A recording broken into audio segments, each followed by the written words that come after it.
Hey everyone, we have some breaking news in the case of Alexis Robinault Sharkey. I am going to share the screen with you guys. I was just waiting for more people to come in. I literally just got the email from the Harris County coroner, so I want to share that with you guys. So give me just 1 second here.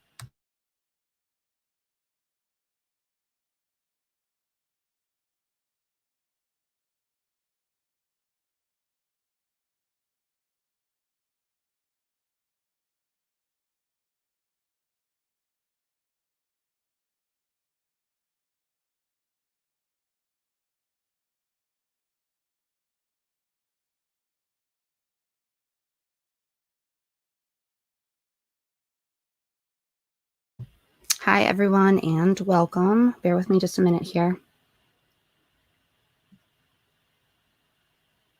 Let's see. I'm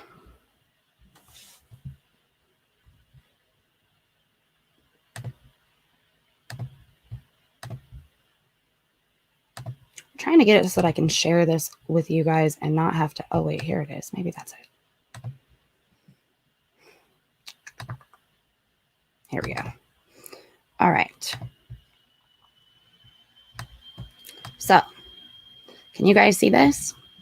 So the email that I just received says the Harris County Institute of Forensic Sciences has determined the cause of death for ML20-5072, which is Alexis Lee Robinault Sharkey, was strangulation. The manner is homicide. The autopsy report will be available after law enforcement concludes its case. So I know there's been a lot of speculation, and I just had a feeling like this was sent to me literally 8 minutes ago. As you can see, I screenshotted this at 1:38 p.m. Eastern time, and it had been sent 0 minutes ago. So at this point, they're saying that, well, kind of what we all expected, that unfortunately Alexis was killed and the manner of her death was homicide. So this is the latest breaking news that we have. Hey everyone, and thank you for coming in. Can you see this okay? I don't have my, let's see, I can pull up YouTube side. I haven't done a live in a really long time, but I figured before I were to sit down and create a video and get it out there, I would have already gotten this information out to you if I just did a live. So I wanted to make sure that I got it out to you the best way possible. And I thought that this would be it. So let me see. I know we've been waiting on this for almost 2 months. On the 28th, it'll be 2 months. So let me see. Let me make sure everything's coming up okay. I have a few theories. I know there are a few theories that are going around, and I need to pull up this just so I can even see my chat. Okay, let's see here. I definitely think it was someone that knew her. Yeah, I don't think it was random, for sure. Hey, Alex. Hey, Casey. Hey, Carolina girl. Hey, Beach Baby. Ginger Locks. I know, this is crazy. I feel awful for her and her family. I'm glad that they finally came to a determination and it hasn't taken an extra 2 months, because depending on what toxicology said and depending on the holdup in general, in Harris County, if you're familiar with the area, I mean, there are a lot of deaths in that area and a lot of them are homicides. So they have to be able to take their time. If you guys are having issues seeing this, by the way, I've noticed that YouTube likes to put your settings, at least on mine, it likes to put my quality on the lowest quality. So if you go to the top right-hand corner, if you're on your phone, and click those, I think it's 3 dots in the right-hand corner, you can change the quality and you should be able to read the whole thing at that point. So if you're strangled, depending on exactly when you were strangled versus when you die, like you can have marks around your neck prior to actually, like prior to that incident, especially if what she was saying to her friends was true. So it might not have been visible to them right at the front from them saying, hey, this would be an actual cause of death or a reason for her to pass away. Now, I can also tell you, something I've learned with law enforcement and with really anyone in an investigation and in a forensic matter, a lot of times you have to read between the lines. They can't say some things, but what they are not telling you can give you a lot of information. So let me see. I actually have the information. Let me pull it up for you because I have her missing persons report and I have other information that I got directly from. This is the death investigation report and then the missing persons report. The death investigation here, and I will show this to you. I want to show this to you because I want you to understand why I'm saying this. I truly don't believe that the medical examiner even said, here, sorry, let me get this off of here. And I'm going to share the investigation report because I'm not even sure the medical examiner was the one who said that there wasn't any kind of visible signs of trauma to her body. I think it actually was the reporting officers. So again, we kind of have to read between the lines. And let me give you this information here. I'm pulling it up right now. Now, this is redacted, but a lot of it was redacted by Harris County when I got it. But this is a narrative from the report. I'm going to go up to the top just so you know that this is official and what I'm talking about. This is a draft report. This is not official. But this is for Alexis. I wanted you to just be able to see this here, like the information. So as you can see on this page, this is for Alexis. And this just gives some information about her. And going all the way to the bottom here, I want to just show you a few things. I had pointed these out in the very beginning. But again, it is a draft copy, but there is murder on here. If you look at it, like if you look under the offense report title at the very top, it does say murder. If you look at towards the middle of the page, it says it again. You continue to just pick up on things that they do have and the things that they leave out. So the supplement narrative for this report says that the officer, and he gives his unit, on 11/28 of 2020 was dispatched at approximately 8:18 to a dead on arrival, that's DOA, located at 1000 Red Hall Lane. I arrived at the scene at approximately 8:24 where HFD, I'm going to go ahead and say that's probably Harris Forensics. No, actually, Harris Fire Department. It says medic right after that. Bear with me. I haven't read this in a while. Where HFD medic 078 was already on the scene. Here's where it's really important to me is this last statement here. I made contact with HFD, who stated the complainant was a white female, possibly in her early 20s. There were no obvious or apparent signs of trauma to the body observed. That is almost verbatim and word for word what we have been told. Now, this approval date was December 1st of 2020. So I feel like a lot of what we have been told has been from some of these reports. And I feel like maybe we've assumed that it's come from the medical examiner or from the forensics office. But I haven't been told that, nor have I seen or read or heard anything that it did specifically come from that office. So that I'm just kind of throwing out there. Chantel asked if there's any kind of footage of her on foot anywhere. I have heard that there was footage of a car and that she may have been seen on that footage, but we have not been able to see that. Yeah, Carolina girl, I agree. She was absolutely beautiful. So I'm really glad that her family has the ability to have some answers, but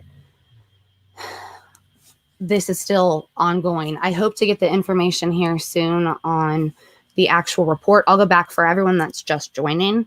I wanted to bring up the fact that the cause of death was determined to be strangulation, and it was asked how that could be if there was no obvious or apparent signs of trauma to the body observed. And from the immediate time that I saw this and I took in all of my statements from everyone that we had received, nothing added up that the coroner or a medical examiner or the forensics office had said this. It sounded like it came from law enforcement.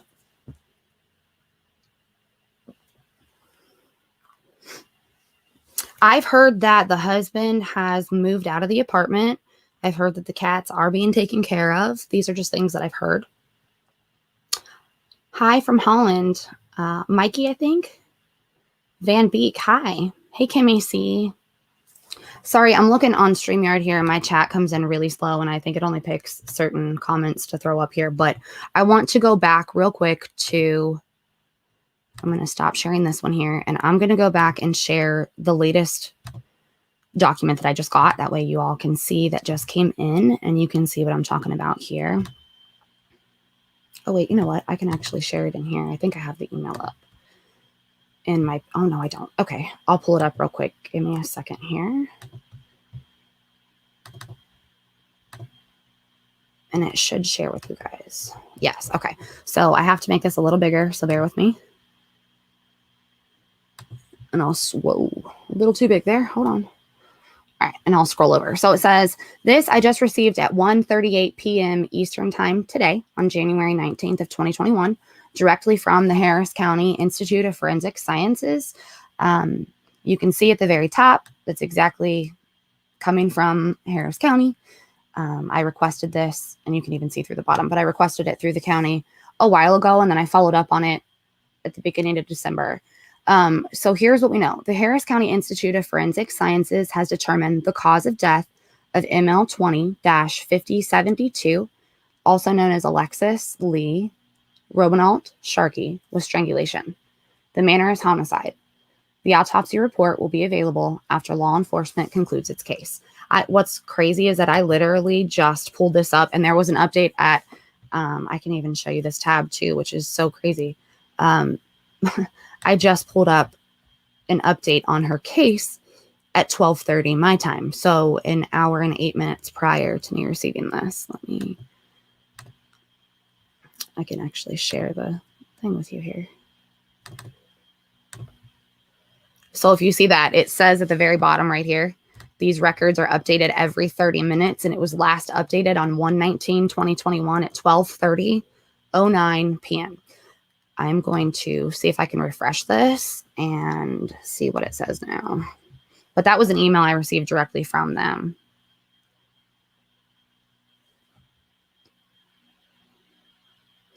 There are ways that someone can be killed and murdered and not have obvious signs for even a forensic specialist to acknowledge or see right away. It could have also been a statement that was taken when Alexis was first found and before she was actually thoroughly examined back at the office. I mean, there's a number of different, things that could come into play here, but this says it was last updated again at 12:30 and that they're updated every 30 minutes. Hers has not been for almost an hour and a half now, but they have new information. So I don't know exactly how that works, but it still says it's pending. But as you can see, per that specific email that I just got, they have determined. So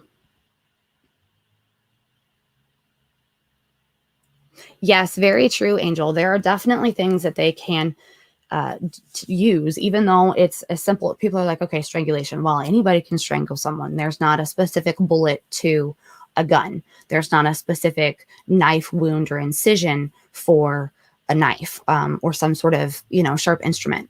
But there are ways that can have determinations made when something's less obvious. So they had to rule out things with toxicology or rule in things with toxicology. If she was drugged, we don't know. We don't know anything about her autopsy right now other than it was a homicide and the fact that it was strangulation. She could have had a number of different things in her system, and that could have been voluntarily or involuntarily. And there could also be the fact that they had to make sure that there wasn't an excessive amount of something that could have caused her to OD. I know there was a lot of speculation saying that it was an OD. So there's a lot of things that they had to rule out first, and that's why it took so long. But when someone passes away, depending on when they actually pass away from when their injury occurs, and depending on... I wish I had a girl I've been working on with a bunch of cases. Her name, her name's Sam, but she is a death investigator. She's going through a lot right now. But I wish I had her on here. She'd be able to explain. She actually is amazing at this kind of stuff. But there's a number of different ways she's helping me with this case. And there's just a number of different things that can occur that can cause someone to pass away that may look like it was self-destruction. It may look like she caused herself to pass away and led to her demise, but it really has nothing to do with that. You can tell by finger impressions. You can tell, like, depending on if it's a big hand or a small hand when it's on someone's skin. But bruising can also depend on when she was put somewhere and how long she laid somewhere. And also, it has to be in relation to the time of when she actually passed away, because different evidence is going to appear at different times, depending on when she actually died versus when her wounds occurred. If she had been telling her friends the truth and say that she would, Tom, what he said, I don't think she said that he would strangle her, but he would cause her to pass out, and maybe it was strangled. But he would cause her to pass out, and she would pass out and wake up in the bathroom on the floor. And I'm pretty sure she said she was naked at the time too when that happened. There were a lot of things that were adding up, and a lot of people have asked, like, why would someone who loved her at least at some point in time do something so awful to someone? It's also a way to shame someone. There's a number of different reasons why someone who does love her or did love her could do something. And there are a number of different people that come into play. She had friends that were all around her in her area. She had someone she was seeing. I don't know if there was just one person or another person. She was allegedly going through a divorce with this Tom guy. So that's what we know. I mean, it's just a matter of putting all the pieces together at this point. Madison nailed your gut feeling. Let's see. She told everyone her husband choked her. Choked her. That's what it was. Okay. I knew strangulation wasn't the exact word that was used, but I couldn't remember what her friends had said was the exact reason she would end up passed out on her bathroom floor. I mean, it's just, that's not something that you think of. If you also look into people's past, it can kind of tell you about them a little bit more and help you predict their future. A lot of people don't know that not only are like background checks and stuff right now looking for what you did in your past, they're also trying to predict some of them. Like, there are specific ones out there. One of them is called IDI Core, and it'll try to accumulate some of your own data that you put out there through social media and through different avenues. That one of them, which you would think is crazy, is through marketing on the internet. Like when you sign up for emails, when you sign up for different like coupon codes and stuff, you're a lot of times in the fine print, you're giving them access to sell your information or to use it for something. Well, some of these companies now are taking advantage of that, and they're trying to predict what you might do in the future based on your social media, your email, your phone number. And this is self-reported data. So they're compiling it all together. It can tell you maybe how someone might act in the future, and it can also give you a good profile on someone and who they are. But it's not always black and white. There can be that gray. So it can be hard to determine that. And I want everyone to figure that out. Hey, Danny. Well, thank you. Yep, she always woke up naked in the bathroom after he would do that to her. So it's crazy. I don't know. Hey, Diane. How are you? Thank you for coming in. All right, y'all. I don't want to keep this too long because I know it's hard to listen to when someone gets on here and just rambles on. So real quick, I'm just going to show you what information I was able to come across.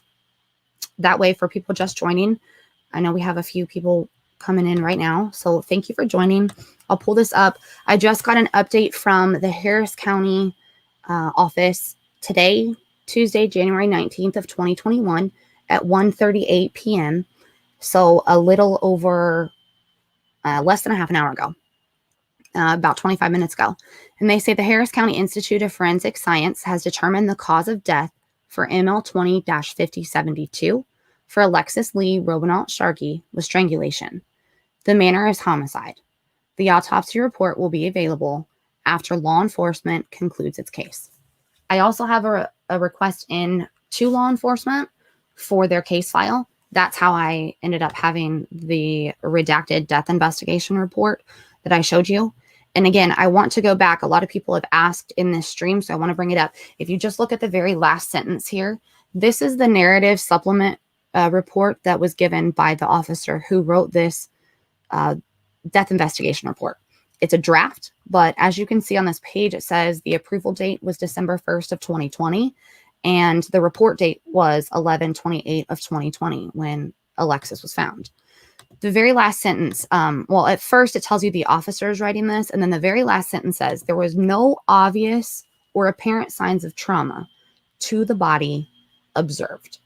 So my point with this is that I'm not necessarily convinced that we were told her body was found with no signs of trauma or any kind of obvious or apparent signs of trauma by anyone other than an officer or someone from the fire department. It says, I made contact with HFD, who stated the complainant was a white female, possibly in her early 20s. There were no obvious or apparent signs of trauma to the body observed. Now, the rest of it is redacted, and I didn't do that. I don't know what the bottom says. So that could be a lot of information that we need. It's probably pertinent information, and I hope that that'll be unredacted later. But I will continue to follow up on this. I will continue to monitor to see if there are any arrests and see if there's anything else that's released. I'm on their list to have anything sent to me as soon as it's released. So as soon as I get that information, I'll either do another live so that I can get it out to you, or I'll upload a quick video and update you guys. If you hear anything as well, let me know.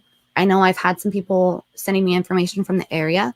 I'm going to show you some pictures that I received of the location where she actually passed away.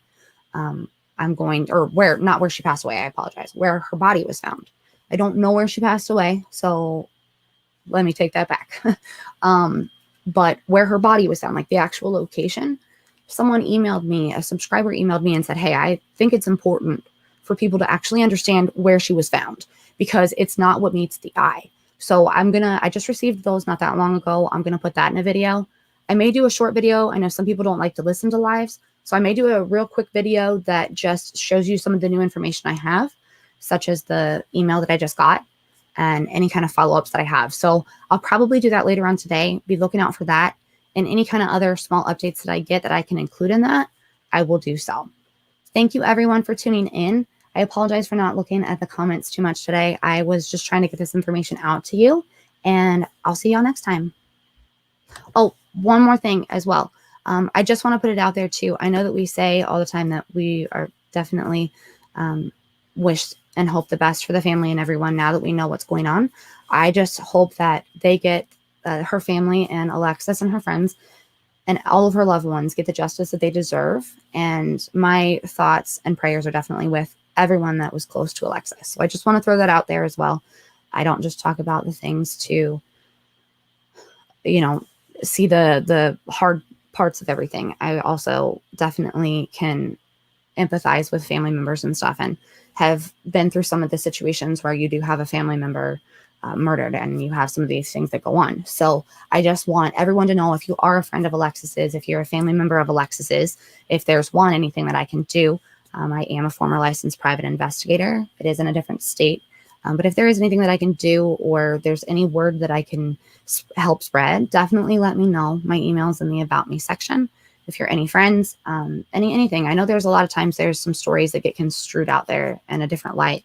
So if there's anything that I can ever do for anyone in a case, definitely let me know. You can also go to theredrummedia.com, and there is a way that you can add a case suggestion if you're a family member or a friend, and we can definitely look into that case. So I appreciate everybody tuning in today. We wish the best for everyone, and stay safe out there. Bye, y'all.